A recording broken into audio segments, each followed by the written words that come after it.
राजस्थान में भाजपा सरकार सनातन संस्कृति की बात तो करती है, लेकिन जयपुर के परकोटे इलाके में मंदिरों की हालत इन दावों पर सवाल खड़े कर रही है। शहर के कई प्राचीन मंदिर बदहाली और उपेक्षा का शिकार है। मंदिरों पर कब्जे और रखरखाव की कमी से आस्था और विरासत दोनों खतरे में है। भाजपा के चर्चित विधायक बाल मुकुंद आचार्य अक्सर मंदिरों और धार्मिक मुद्दों को लेकर बयान देते नजर आते हैं, लेकिन जमीनी हकीकत कुछ और ही कहानी बयां करती है। जयपुर की बड़ी चौपड़ पर स्थित करीब 300 साल पुराना एक प्राचीन मंदिर इसका बड़ा उदाहरण है। देवस्थान विभाग की देखरेख में होने और करोड़ों रुपए का किराया मिलने के बावजूद मंदिर की हालत जर्जर हो चुकी है। हालात ऐसे हैं कि मंदिर कभी भी गिर सकता है। चौंकाने वाली बात यह है कि मानक चौक थाना भी इसी मंदिर की किराए की जमीन पर संचालित हो रहा है। स्थानीय लोगों का कहना है कि अगर वास्तव में सनातन की चिंता है तो पहले ऐसे ऐतिहासिक मंदिरों का संरक्षण और मरम्मत जरूरी है।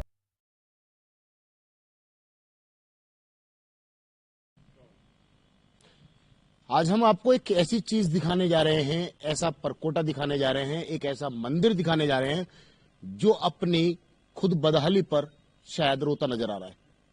हम बात कर रहे हैं एक ऐसे मंदिर की। ये मंदिर है मेरे सामने, पीछे पूरी इमारत है। ये नंद बिहारी जी का मंदिर है, जो कि आनंद बिहारी जी का मंदिर है, जिसकी 300 से 350 साल पुराना इतिहास गवाह है इस मंदिर का, जिसमें कभी श्रद्धालु की भीड़ लगातार बनती थी। आज ये वही मंदिर है जो शायद श्रद्धालुओं के लिए तरस रहा है। क्योंकि ये बात हम इसलिए कर रहे हैं, मैं आपको कुछ दिखाना चाहूंगा। राजस्थान में बीजेपी सरकार है, बीजेपी के विधायक हैं बाल मुकुंद आचार्य। ये इमारत दिखाना चाहूंगा कि ये किस अवस्था में है। बाल मुकुंद आचार्य धर्म की राजनीति जरूर करते हैं, मंदिरों को बचाने की बात जरूर करते हैं, मंदिरों को संरक्षण देने की बात करते हैं, पर जब बात जमीनी हकीकत की आती है तो कुछ और ही नजारा देखने को मिलता है। मेरे साथ में कुछ लोग खड़े हैं, यहाँ के स्थानीय लोग हैं, इनसे बात करेंगे इस मंदिर की क्या कहानी है पूरी। क्या नाम है साहब आपका? मुकेश अग्रवाल। मुकेश जी, यहीं के हो आप? हाँ, क्या विवाद चल रहा है इस मंदिर में जो कभी भी गिर सकता है इस अवस्था में? वो तो आप खुद देखे ना, ये जैक पे टिका हुआ है ये मंदिर। यहाँ अंदर चोला भी करते हैं तो डर लगता है कब इमारत नीचे आ जाए। तो अभी किसी अधिकारी ने या किसी ने कोई संज्ञान नहीं लिया? नहीं, काफी करा हमने। पहले शकुंतला दी यादव, जो वो कांग्रेस सरकार में उन्होंने बजट पास किया था, उसके बाद वो गवर्नमेंट चेंज हो गई। उसके बाद काफी लोगों को हमने पकड़ा, बात करी इस विषय में। सब आश्वासन देते हैं, लेकिन आश्वासन से कुछ नहीं होता, काम कराने से होता है। अभी तो एक बड़े अच्छे विधायक हैं बीजेपी के बाल मुकुंद आचार्य, वो तो मंदिरों के अलावा कोई बात ही नहीं करते। मंदिर बचाना, सनातन को बचाना। उनके पास भी गए थे हम, उन्होंने भी कहा था कि 10 दिन में काम चालू हो जाएगा, तो अभी तक तो हुआ नहीं। कितने दिन पहले की बात है ये करीब 2-3 महीने से रेगुलर जा रहे हैं उनके पास। पर वो 10 दिन पूरे नहीं हुए। हाँ, बाल मुकुंद जी, मैं आपसे भी कहना चाहूंगा, आप जिस चोले पे और जिस सनातन धर्म को बचाने की बात कर रहे हैं, उन्हीं में से जो सबसे पहली कड़ी आती है वो मंदिर आती है।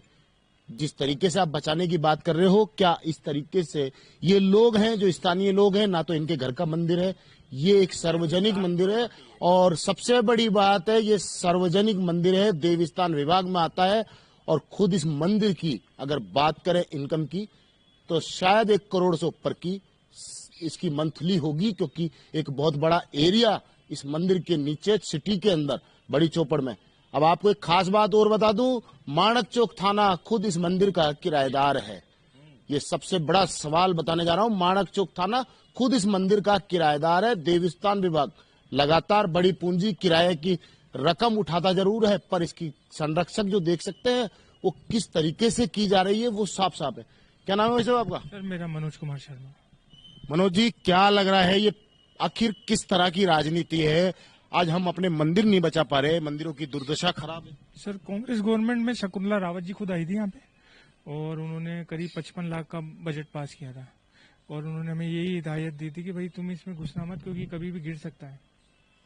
कांग्रेस गवर्नमेंट तो चली गई, उसके बाद हमारे को उम्मीद थी बीजेपी गवर्नमेंट आएगी। कुछ बजट पास हुआ वो?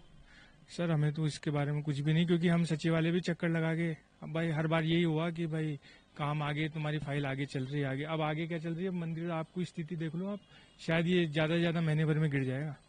भाई हम तो ये कहते हैं कि भाई चलो मंदिर से हमें कोई मतलब नहीं, ये जो पौराणिक मूर्ति है ना हनुमान जी महाराज की, इसको संरक्षित किया जाए। ये पूरा हॉल खाली पड़ा हुआ है, इसको यहाँ शिफ्ट कर दें, या इस मूर्ति को तो कम से कम बचाने का कार्य कर सकती है गवर्नमेंट। हम क्या है ये जोराराम कुमावत जी के पास भी फाइल लगाई। हाँ, वो देवस्थान मंत्री हैं, उनके पास करीब 7-8 महीने पहले गए थे। उनके पास 3 दफे जाया है। वो आश्वासन, फिर यहाँ चंद्र मनोहर बटवाड़ा जी है, फिर क्षेत्रीय विधायक अमीन काग जी के पास भी गए, कुछ भी नहीं सर, वही राजनीति का सब आश्वासन है। ये राजनीति देख सकते हैं, टीवी पे आना, पेपर में छपना, वीडियो के सामने वायरल होना, ये तो हमारी राजनीति है। क्योंकि हम मोबाइलों पे, टीवी में सर्कुलेट होना तो जानते हैं कि हमने मंदिर के मुद्दे उठाए, मस्जिद के मुद्दे उठाए, हिंदू मुस्लिम को लड़ाने का काम किस तरीके से किया जाता है, ये हम सभी राजनीतिक दलों से सीख सकते हैं। पर जब असलियत जाने तो सच्चाई जानेंगे, तो शायद ये बदहाली इन मंदिरों की है। लगातार जो विवाद है, मैं आपको एक बार मंदिर की वो स्थिति दिखाऊंगा जो शायद अभी हम भी यहाँ जो रिपोर्टिंग कर रहे हैं, ये भी हम डर के कर रहे हैं, क्योंकि इस इमारत की कंडीशन ऐसी है कि शायद कभी भी कोई हादसा हो सकता है। इन्होंने ये जैक के जरिए, ये जैक दिखाना चाहूंगा, इन जैकों को लगाकर इस पूरी बिल्डिंग को इस तरीके से रोका हुआ है, पर ये जैक कब तक इसको रोक पाएंगे। मैं एक बार, ये मंदिर है, मैं अपने कैमरामैन सहयोगी से कहूंगा कि अंदर जो मूर्ति है ये 300-350 साल पुरानी है। स्थानीय लोगों का सीधा कहना है कि कम से कम ज्यादा कुछ नहीं हो सकता, तो इस मंदिर की तो, इस मूर्ति की तो हिफाजत की जाए। अगर ये बिल्डिंग गिरती है या कुछ भी बड़ा हादसा होता है, हम भी यही दुआ करेंगे ऊपर वाले से कि कभी ऐसा हादसा ना हो। पर इस बिल्डिंग की, इमारत की जो हादसा, जो स्थिति है, वो शायद कुछ और बयां कर रही है, क्योंकि जो स्थिति है वो भयानक है। शायद सरकार को जागने की जरूरत है, जबकि देवस्थान विभाग बड़ी रकम यहां से हर महीने किराए के नाम से उठा रहा है। खुद मंदिर का किराए का पैसा इस मंदिर के ट्रस्ट में जमा है, इतना कि शायद अगर इसकी संरक्षण की जाए तो ये बढ़िया तरीके से बनाया जा सके। रेंट पे लगी हुई है पूरी, ये सब रेंट पर है, ये रेंट पे है पूरी। ये देख सकते हैं, ये सब दुकानें, मकान, कमरे किराए पर हैं। किराया कहाँ जाता है सर? देवस्थान में, देवस्थान वाले आते हैं। हाँ 300% और बढ़ा दिया इन पे रेंट पहले से 300%। हाँ, और वो देखो मंदिर लोग कर दिया, ये देखो, ना उसको भी लोग ये मैं आगे दिखाऊंगा कि ये सामने देख सकते हैं कि ये बोग गिरे हैं, रसोई घर इसको लॉक कर रखा है, पैक कर रखा है। जबकि अब ये सबसे बड़ी दुविधा है, राजस्थान में बीजेपी सरकार है, बीजेपी सरकार लगातार जो मंदिरों की, धर्म की, सनातन की बात करती है, वो कहीं ना कहीं जमीन के धरातल पे कुछ और नजर आ रहा है। मेरे साथ में एक काफी बुजुर्ग आदमी है, क्या नाम है? पुरुषोत्तम। कितनी उम्र होगी आप? 80 साल। एक विधायक हैं बालमुकुंद आचार्य, जानते हो? अच्छी तरह जानता हूँ मैं। आपको उनकी राजनीति कैसी लगी? राजनीति केवल अखबार में छपाना, टीवी पे आना, मोबाइलों पे आना, आश्वासन देना, इसके अलावा कुछ नहीं है। यहाँ 3 दफे आगे बड़े बड़े मिनिस्टर आगे, कुछ नहीं, आश्वासन दे जाते हैं। मेट्रो से पैसा आया लाखों रुपए इनके पास, मंदिर के लिए। मंदिर के लिए मेट्रो जब चली उससे ये हुआ नुकसान हुआ, मेट्रो ने पैसा दिया देवस्थान विभाग को।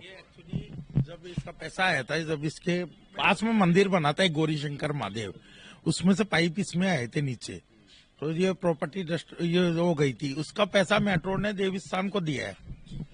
तो उन्होंने पैसा दिया, वो भी पैसा वो देवस्थान ही रख ली, यहाँ नहीं लगा 1 रुपया वो, बल्कि उनको लगाना चाहिए। अपन उसके अलावा फिर इनसे रिक्वेस्ट कर रहे हैं, फिर वो पास करवाया तो वो भी नहीं लग रहा। मतलब ये हालत देखो देवस्थान। ये बाबूजी, हाँ बताइए। ये फर्ज करा, ये हम लोगों ने मिलके पर्सनली पैसे पर्सनल खंडर था, ये खड्डे थे जमीन में। जमीन में इन लोगों ने पैसा इकट्ठा करके जब सब बांटे जड़वाए, लाके लाखों रुपए लगाए। ये देख सकते हैं स्थिति कितनी भयानक है। मंदिर की स्थिति तो हमने आपको दिखा दी। ये पूरी एक बहुत बड़ी बिल्डिंग है जिसका किराया भी बहुत आता है, पैसा बजट में भी है मंदिर के ट्रस्ट में, पर शायद उसको अपनी खुद की खर्ची के अंदर लेने में भी उन्हें शायद कमी पड़ रही होगी, तो इसलिए शायद ये मंदिर नजर नहीं आ रहा है। मंदिर के नाम से पैसा तो उगाही कर लेते हैं, पर शायद ये मंदिर फिर भी नजर नहीं आ रहा है। चाहे विधायक हो, चाहे अमीन काग जी हो, चाहे कांग्रेस हो, चाहे बीजेपी, हमें किसी से कोई लेना देना नहीं। हमारा उद्देश्य सिर्फ और सिर्फ ऐसे मंदिरों की हिफाजत करना है। ये स्थानीय लोग हैं जिन्होंने ये फर्ज भी शायद अपनी जेब से लगाया है, और आज उस मंदिर में सावन में 30 दिन सेवा हर प्रदोष को हम लोग ही करते हैं। अब आज शनिवार है, यहाँ चोला करने आते हैं हनुमान जी के। तो अंदर जब जाते हो तो डर तो बना ही रहता हो। डर तो चोला करते टाइम वो भगवान से ज्यादा डर ये लगता है कि कभी वो ऊपर से बिल्डिंग नीचे आ जाए, लेकिन क्या करे, करना तो पड़ता ही है ना। बाबू जी एक बार मैं आपसे फिर बात करूंगा, आप यहीं के रहने वाले हैं? यहाँ का किराएदार हूँ 50 साल से। 50 साल से? हाँ जी। अच्छा एक सवाल पूछूंगा मैं विधायक के बारे में, बाल मुकुंद जी के चर्चित विधायक हैं, क्या लग रहा है ये मुस्लिम बहुल क्षेत्र है तो आप डरे हुए हो क्या अभी? ऐसा है, ये केवल राजनीति है। राजनीति के अखबार में दिखाना, काम कुछ होना नहीं, आश्वासन दे जाना, हो जाएगा 15 दिन में हो जाएगा, काम कुछ नहीं होगा। कल उन्होंने विधानसभा में मंदिर के मस्जिद के मुद्दे उठाए हैं और उन्होंने ये कहा है कि परकोटे में रहने वाला सनातनी डरा हुआ है और जयपुर का परकोटा से छोड़ने को तैयार है। कल विधानसभा में जो उठाया है केवल मुस्लिम के मस्जिदों का उठाया है और कुछ नहीं उठाया, लाउड स्पीकरों का। मंदिरों के बारे में कुछ नहीं बोला है, मंदिर के लिए नहीं बोला। हाँ नहीं बोला है, केवल मस्जिदों की मीनारें खड़ी होगी, लाउड स्पीकर बजते हैं, उसके अलावा मंदिर को लिए कुछ नहीं बोला इन्होंने। अच्छा एक बात और कही है कि ये कह रहे हैं कि हमारे जो हिंदू समाज के सनातनी लोग हैं जो परकोटे में रह रहे हैं वो डरे हुए हैं और परकोटा खाली करने की उसमें। डरे में क्या करें, मुसलमानों को संरक्षण है कांग्रेस का, क्या करेंगे? ये मंदिरों में कौन आएगा? गोविंद जी के लागू लोग जाते हैं, 4 आदमी नहीं आते, कैसे आएंगे? मर रहे हैं। ये मेट्रो के लगाए हुए हैं, सब मेट्रो से पैसा लिया है इन्होंने। ये मेट्रो का सामान अभी तक पड़ा हुआ है, कुछ सुना ही नहीं। क्या लग रहा है किसकी नाकामी माने इसके अंदर? नाकामी आश्वासन है, नाकामी तो गवर्नमेंट की है। इधर सुनते हैं, इधर निकाल देते हैं, क्या करेंगे? ये सामने की परिस्थिति में दिखाने की कोशिश की, लगातार आपको समझाने की कोशिश की। कुछ एक झलकियां मैं इस मंदिर की चारों तरफ की दिखाने की कोशिश करूंगा क्योंकि ये विवाद एक बहुत बड़े स्तर पे है। अगर कोई जनहानि होती है तो शायद एक बड़ा हादसा होने की कगार पर ये पूरी बिल्डिंग है। ये देख सकते हैं ये पूरी बिल्डिंग किस अवस्था में है और किस बदहाली में ये बिल्डिंग की जो इमारत है वो साफ साफ देखने को मिल रही है। ये देख सकते हैं ये पूरी जो बिल्डिंग है ये सारी की सारी कहीं ना कहीं अंदर जैको के जरिए, जैको के सपोर्ट के जरिए इनको रोकने का प्रयास किया है। इसमें एक कुआं है, ये अंदर मंदिर के अंदर, इसको भी पैक कर दिया गया है। अब इसकी जब कोई देखभाल या कोई मरम्मत नहीं होगी तो शायद ये बदहाली आगे भी देखने को मिल सकती है। सवाल फिर वही है, बीजेपी सरकार या के अधिकारी कहां सोए हैं और कहां है ये मंदिर की जो बात करने वाले, वो कब तक इन पे जागेंगे? कैमरामैन घनश्याम मिश्रा के साथ मोहम्मद नफीस, जयपुर से।